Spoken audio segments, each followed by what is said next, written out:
Well, thank you very much for joining us today for this great session on pop-ups and collabs. And I have the pleasure to introduce Stephen Brooks, who will be presenting today.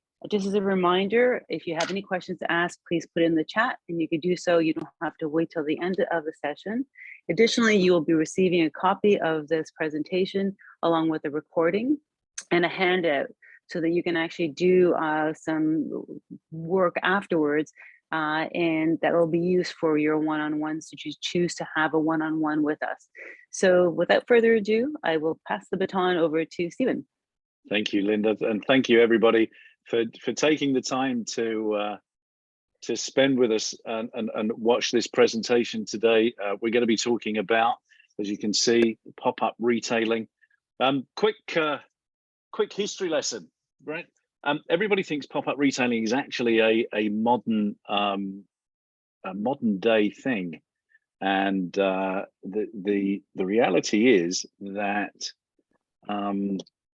pop-up retail has been around since the beginning of time. If you go back and you think of markets and souks and bazaars and all of those sorts of things, then the whole foundation, the whole retail industry is built around pop-up retailing, markets, souks and bazaars, as I said, as we used to say. So let's get started. Let's kick off things, and we're going to talk about a number of different things. So the first of these being about partnerships and retail partnerships and collaborations, and how you can bring people together. How you rely on each other's resources and customer bases, and what does that actually mean? And I have to say, post-COVID, collaborations really do seem to have been of great interest to people that are looking at the pop-up industry. There's multiple collaborations in the bigger world, the bigger box stores. If you look at Sephora and Kohl's, or Target and Lego, which we're going to look at a little bit later.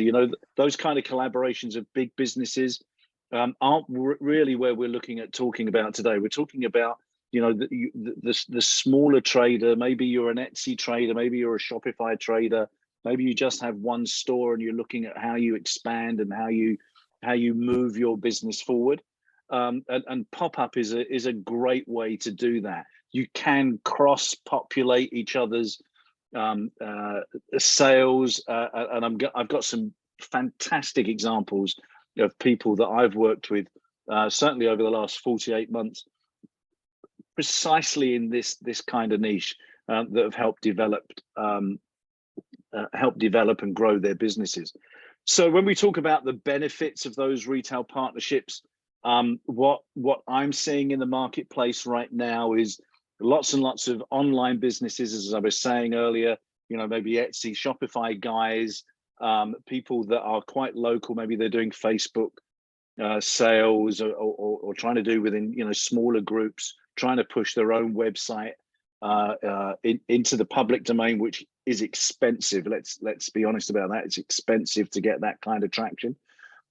So when you work with other people, when you share data in terms of lists and audiences, this is where you get to those new people, right? This is where you can expand your sales. And if you've got a partnership that really does work in terms of synergy and the products complement each other, then you're on the road to success. And again, I'm going to show you some great examples around that.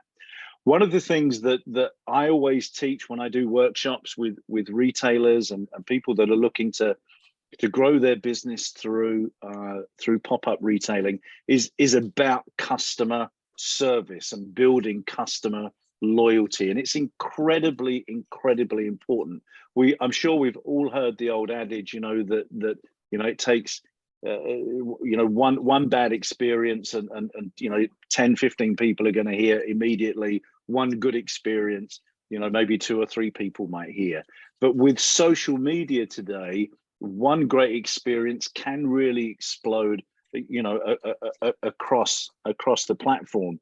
And if you're offering that, not good, not great, not nice, not acceptable, but if you're offering amazing customer service, people will come back to you time and time again. The statistic is that 64% of people will return to a store that offered them amazing customer service and seek out that same employee or team member or shop owner that gave them great advice. And sometimes great advice might be, I don't sell that, but if you go here or go there, they do. And people remember that. And that's how you build loyalty. Yes, you can build in loyalty cards, you can build in, stars on a card, you can offer discounts for people that sign up for emails and so on. But the way that you build loyalty is amazing customer service. So when we talk about fostering that whole thing, let me just admit somebody else to the room, if you'd be, just bear with me a second. When we talk about how you foster that relationship, we really do want to focus on, what do you want to get from that partnership, right? How do you want to do that? Now, you can see some stats on the screen right now that that when you work with people, when you work with experts, these are the sorts of things that can really happen. These are the experiences that we can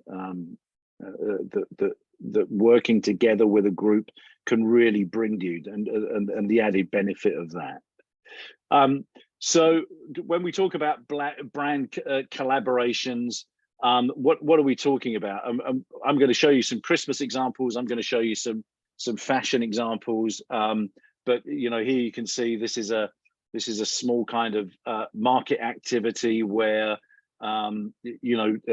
different vendors come together, they promote it together, they bring on some sponsors locally, and again they're complementing those products. And here you can see we've got some cheese and wine things going on, but what I want you to understand is that when you enter into this relationship, everybody's got to be aligned on what they're looking to achieve, and it's very easy to think, oh well, they're good at this, we'll let them do this, or they have a bigger list than me, I'll just let them, I'll let their customers come along. You've all got to work together on it. You've all got to get that message out, whether that's through your social media platforms, your Facebook, your Instagrams, your Twitters. And by the way, if you didn't see Muriel's really great presentation last week about social media, I would encourage you to email Linda after this presentation and get the show notes on that, because there are some great insights into that. I'm going to touch on a few of them today from my perspective as a pop-up retail expert. But I can tell you that when you come together, when you share the same values, you can make it a success. And here is one that I've personally worked with in Illinois. So what this is 3 streetwear brands that came together and formed a business called Local Heroes. Now, we took a pop-up shop. You can see this is their opening, the day that they opened back in actually June last year was their grand opening. But 3 guys that were passionate about their businesses were doing work online, having some success online with their streetwear brands. But when they bought it out to meet the consumer, it literally exploded. It really did. And we went from an initial 3-month pop-up shop, and that's a good time to test, because remember, if you're looking at pop-up retailing, it's a test before you invest environment. If you're looking at doing something very long term, we're going to talk about seasonal in a few minutes. But when you look at what they were trying to achieve, what they were looking at was, can we make it work? Can we make a brick and mortar retail environment work? We know we can work online. We know we have consumers online. but if we come out and we meet them physically, what else can we do? So what they did, in collaboration with each other, and I'm pleased to say through my guidance, because they listened, and it's interesting, you know, that how many times people pay for advice and then do exactly the opposite thing. But they actually listen to you know, what works, and the way in which that they do that. So we had a very clearly defined social media strategy about how we would pre-promote the opening of the store, and we use something in my business called the Hollywood effect, which I'm going to talk to you about in a few moments. But what we did was we kind of had this black and white approach to all the images that we were putting together. So while we were creating the store, everything was black and white. You know, there were small sections of what we were doing in the store, and there was this whole story that was evolving.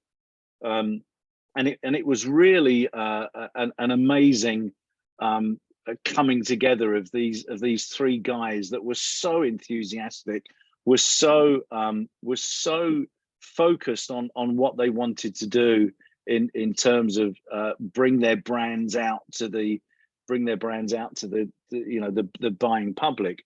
And so as we transitioned through getting the store together, and we created something like, it was a selfie booth where people could come in and try on clothes and take pictures and share them on social media. As we developed that in the bringing together of the store and the merchandising of the store, on the day that we opened, everything went from black and white to color. And you can see that, you know, actually that store is a vibrant color inside. It's a magnificent orange. It's a bright orange store. And again, this was an old store. This was actually a Francesca's store, if you know that brand. And so we utilized their fixtures and fittings. You know, we utilized their cash desk. We did some things with the lights and so on to really focus it on you know, product areas and so on. But from a social platform perspective, the day we went live, everything went into color. And the business just exploded. It just went crazy.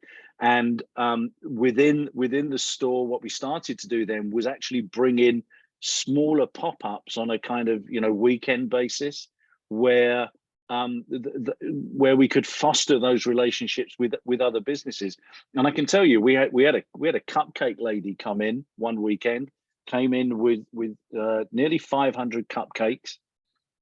Which we felt were, you know, was maybe a little ambitious, but by 2 o'clock in the afternoon, they'd all gone, and people were, you know, using using that selfie booth to talk about the cupcakes and all the other brands that was going on in the store, and it's really gone from strength to strength.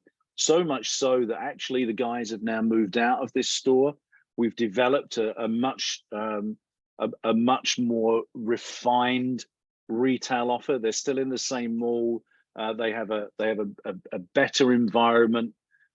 We really work to you know, to take this to the next level. So that 3-month initial pop-up became a 6-month term within the mall, and just this year they signed a 12-month lease on a permanent location. And so you can see how that's really developed as they've gone through. Now, one of the things that those guys were good at was being influencers of their own brand, right?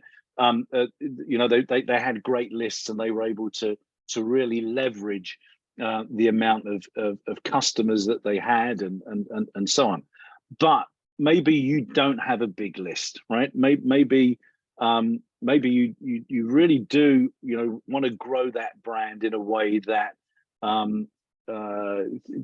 you either don't have the time, maybe you don't have the resources, and actually, you know, playing the social media game, if I can call it that for a second, there's a lot of skill involved in that. There's a lot of knowledge that you need in that. So people turn to influencers, micro influencers, big influencers. You know, I'm sure we're all aware of people like the Kardashians and all of that. They're not the people I'm talking about. We're talking about the influencer that maybe is in your town or in your city, who has a good following.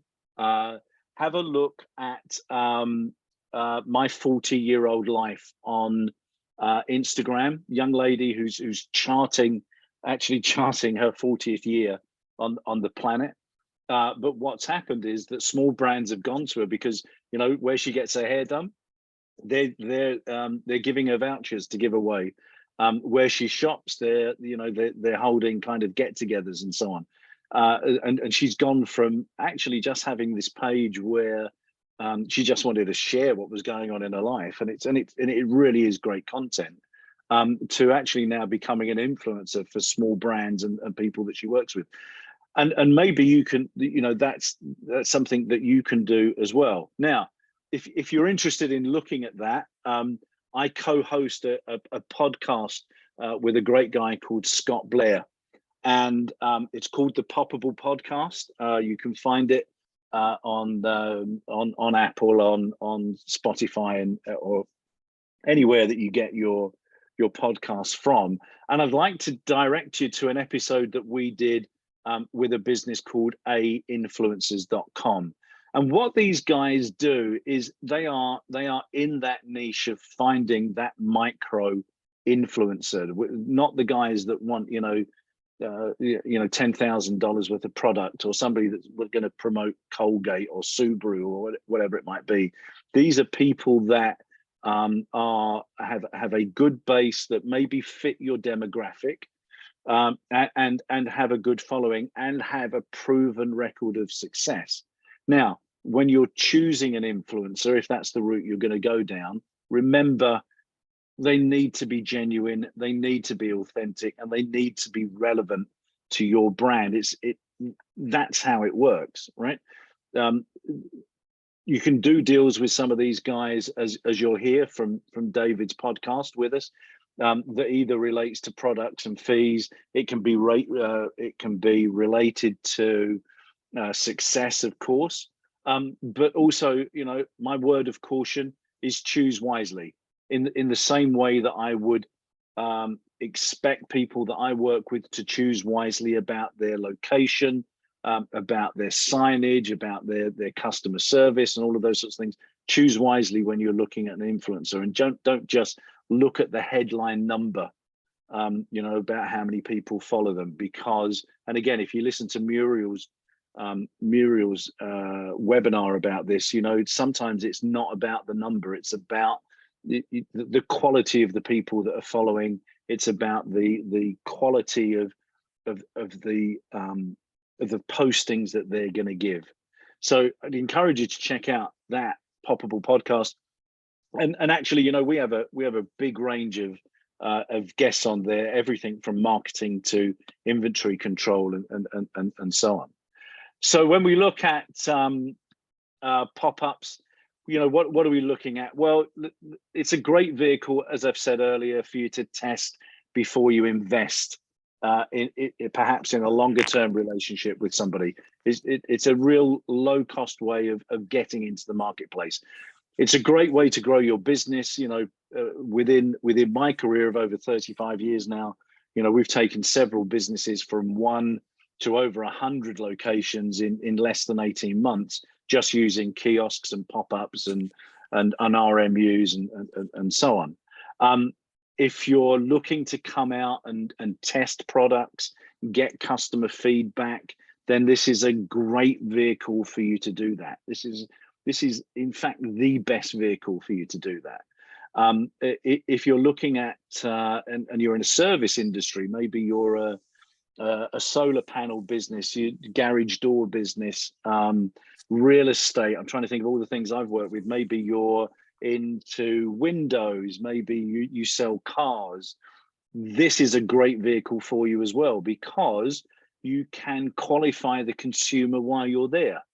And then, if you need to, set an appointment, great way to showcase product, great way to showcase your knowledge, and again, a great way to give that amazing customer experience, because that says so much about the business and how much, you know, you want to create that memorable experience.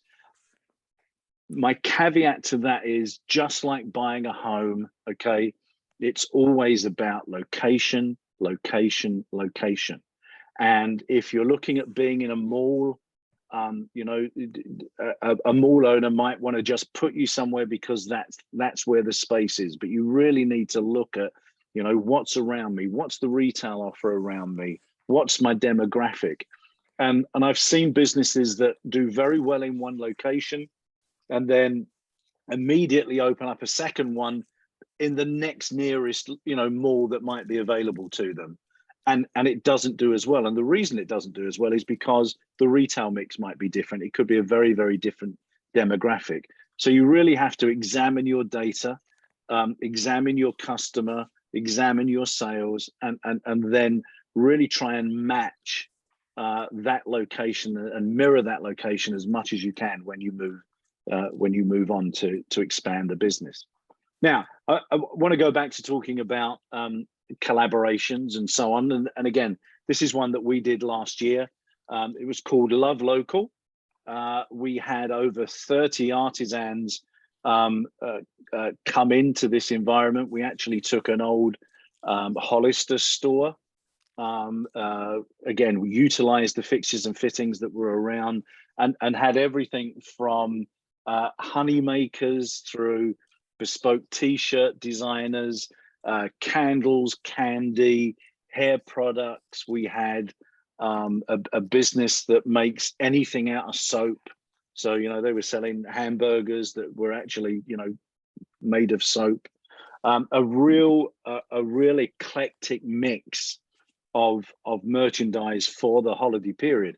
Now, we started very early on in November with this collaboration, and the plan was that, you know, 31st of December we would you know, we would close the doors. We'd have had 8 weeks of trading, and that was it. But actually, you know, we traded through right way through until the end of March the following year, because the consumer in the mall loved the products. The artisans really got to grips with understanding, you know, what products were selling well and what would keep people coming back.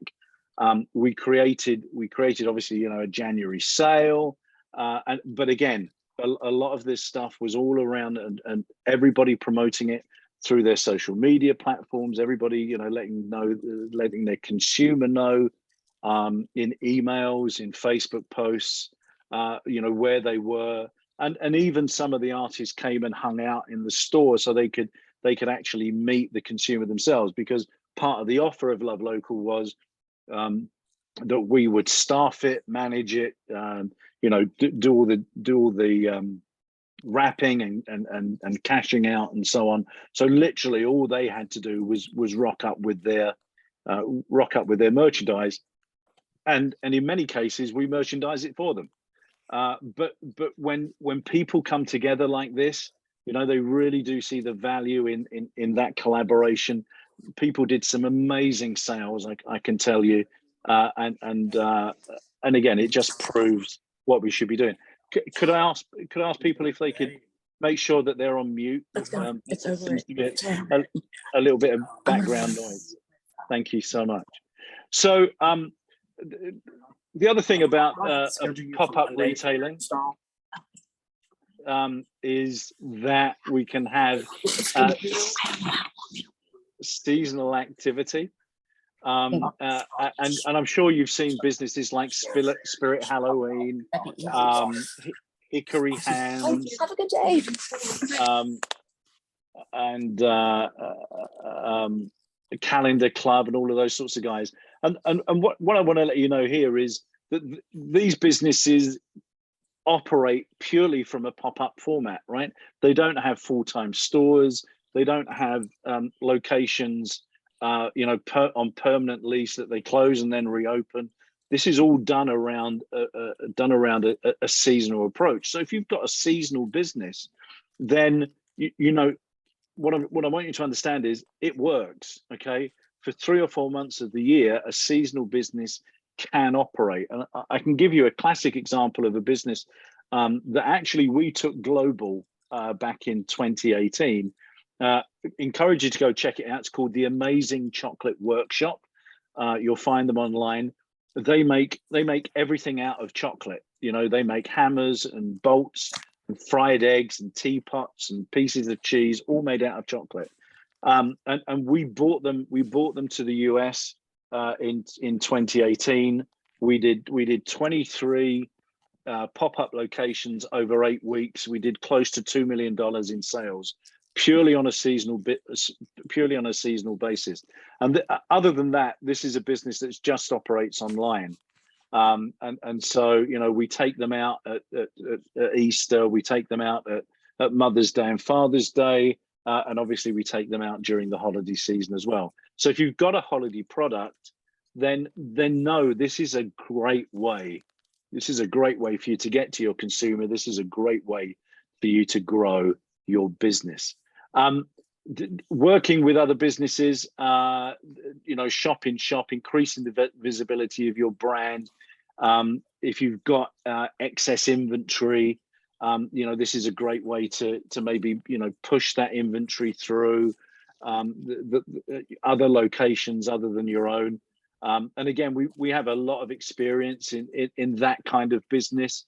We tend, certainly here in the US, we tend to take those kind of products out of state so it doesn't affect the existing brand or the existing retailer, and do it in a different place where you know it might be fresh, it might be different, but of course if it's excess inventory and so on, we try and you know, turn that into cash and plow that back into the business. So things to remember, and we touched on the collaboration between Lego and Target. The only point I want to make here is it works for big brands. It can work for individual businesses. So, you know, determine your capabilities. What, you know, how much time can you invest? What type of location are you looking for? What are the products that you want to sell? Is it an over inventoried, you know, kind of you know, reduction that you want to move quickly because you need to generate cash? Is it a seasonal product? You know, where can you marry that up with other businesses, other complementary products, and so on, and then, you know, develop that marketing strategy together. You know, having a strong, focused message through that marketing strategy, where you're going to be, how long you're going to be there. You know, what can they expect? Don't forget that if you're an online brand, you know, take in technology where not only can they buy the products that you bought in store, which will be your best sellers or the stuff that you want to sell through because you're over inventoried, but all the other products that they could buy online while you're there, and then either do click and collect and bring them back to the store. Why bring them back to the store?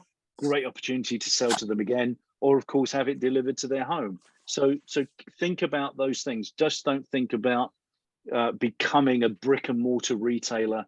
Think about becoming a whole encompassing brick and mortar and technology retailer as well. Have those things available. You know, offer. You don't have to have every size and every color in store.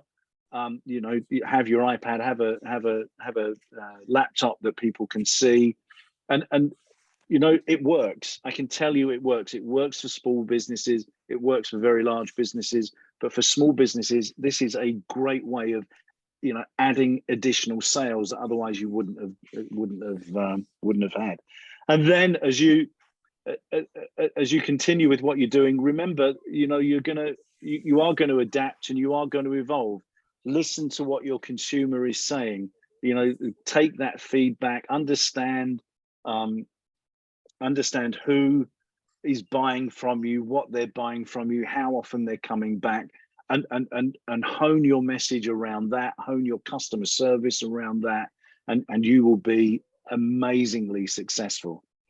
We're right on actually just 29 minutes, I think, of our time. Couple of things. If you've got some questions, please feel free to pop them in the chat or unmute and ask them. But also, I have a free ebook called Pop Up for Beginners. It's the 2022 edition. If you want to email Linda and the team, they'll be happy to share that with you, and so we can get that to you. So let's have a look. We do have a question or something in the chat. Well, actually, it's a compliment. Thank you. You're very kind, Sarah. Very kind indeed. Thank you for that. So yeah, the book's there. If you want to have a one-on-one with me, I'm here. We've worked in 57 different countries now.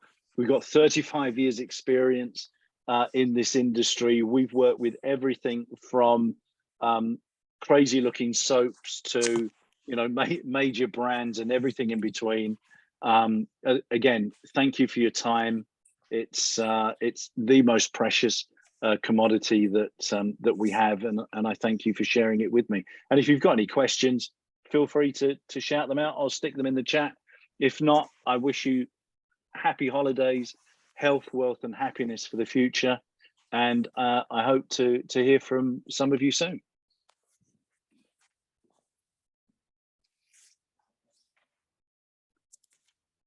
So it doesn't look like we've got any questions at this stage. So no, we're good. Well, listen, like I said, happy holidays, everybody. Think about pop-up retailing. It's a tremendously great way for you to either start a business, expand a business, generate some cash in a business, and if you need some help, you know where to find me. So have great days, everybody. Thanks for joining.